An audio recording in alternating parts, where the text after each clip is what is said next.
আসসালামু আলাইকুম প্রিয় হবিগঞ্জবাসী।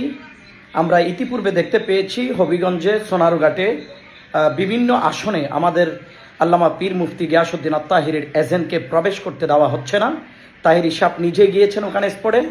আমি ভিডিওটা আমার আইডিতে শেয়ার করেছি। মেহেরবানি করে আপনারা যারা হবিগঞ্জ 4 আসনের ভোটার আছেন সবাই একজোটে একসাথে প্রত্যেকটা কেন্দ্রের চতুর্দিক দিয়ে ঘেরাও করেন, আইনশৃঙ্খলা বাহিনীকে আপনার ইনফর্ম করেন এবং জানিয়ে দেন সবার মাধ্যমে যাতে সন্ত্রাসীদের মোকাবেলা করতে পারেন। কোনো প্রকার আমাদের অনেক এজেন্টদেরকে হামলা করা হয়েছে, আঘাতপ্রাপ্ত তারা দেখিয়েছেন ভিডিওর মাধ্যমে।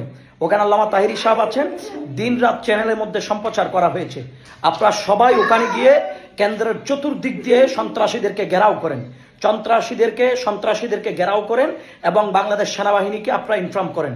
দ্রুত বাংলাদেশ সেনাবাহিনীকে ইনফর্ম করেন এবং চট্টগ্রাম আনোয়ারাতেও আমাদের অনেক কেন্দ্রের মধ্যে এভাবে আপনার সন্ত্রাসীরা জোরপূর্বক আমাদের ভোটারদেরকে ঢুকতে দিচ্ছে না, আমাদের কর্মীদেরকে হামলা করা হচ্ছে। আমি বাংলাদেশ সেনাবাহিনীর কাছে বিনয়ের সহিত অনুরোধ জানাবো, আপনারা দেশের সূর্য সন্তান, আপনারা দয়া করে এগুলা মোকাবেলা করুন, এই সন্ত্রাসীদেরকে শক্ত হাতে দমন করুন আপনারা।